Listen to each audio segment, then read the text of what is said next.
President Chihara Fuji, and members of the Dewey Society of Japan. I am deeply honored and pleased to be part of the prestigious 67th annual meeting of the Society, taking place at Soka University, Japan, and graciously hosted by Tako Ito. This event promises to be a memorable experience set against the backdrop of a picturesque campus. I particularly like the statue of Walt Whitman, my favorite poet.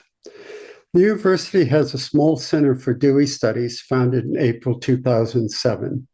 It is part of an international family of centers, including the first of its kind, the Center for Dewey Studies at the University of Southern Illinois.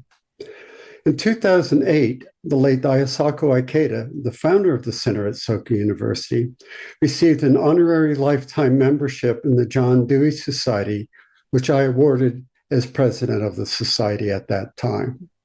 The Carbondale Center, a hub that welcomes scholars from around the world and often hosts conferences, presents a promising venue for collaboration.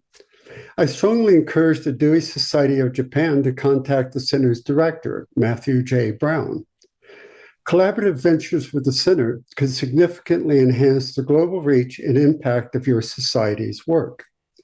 Similarly, I urge you to reach out to Barbara Stingel, the current president of the Japan Dewey Society. They would be keenly interested in your work and potential collaborations. Some members of your society might enjoy taking part in the global community of Dewey studies. I am more than willing to facilitate these connections if you are interested. I mention these other organizations because your work, which I find fascinating, deserves a larger audience.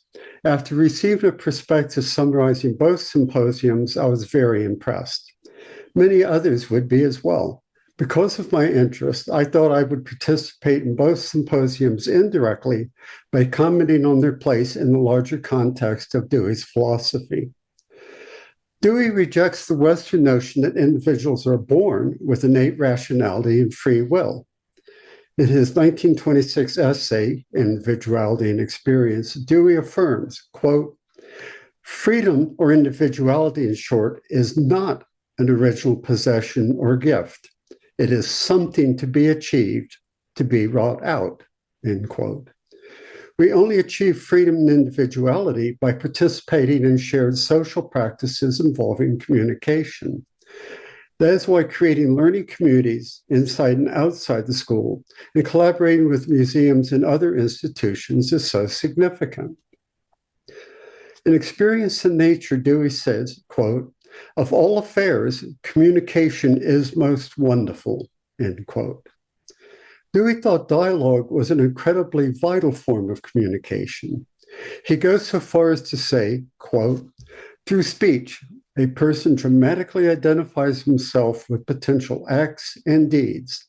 He plays many roles, not in successive stages of life, but in a contemporaneously enacted drama. Thus, mind emerges," end quote. Human beings co-create each other and the meaning of the world through communication. Emphasizing dialogue and collaborative learning goes to the heart of Dewey's philosophy of education. Because we are social beings, we usually learn best in social settings. I was pleased to discover that the Symposium on Dewey and Human Dignity will be held in commemoration of Kant's 300th anniversary. Hegel heavily influenced Dewey, and he generally accepted Hegel's critique of Kant. This means that he tends to find Kant's constructions formal and empty. Dewey sought a more embodied philosophy. He dramatically reconstructed Hegel, just as Hegel reconstructed Kant. However, while there would be no Dewey without Hegel, there would be no Hegel without Kant. Dewey, a highly contextualized philosopher, was known as the philosopher of reconstruction. Those who engage Dewey should always consider reconstructing him for their historical and social context. Engaging Kant is an especially beneficial way of perhaps reconstructing Dewey, the philosopher of reconstruction, for our times. I am confident that you will have a successful conference. Thank you for inviting me to be a part of it.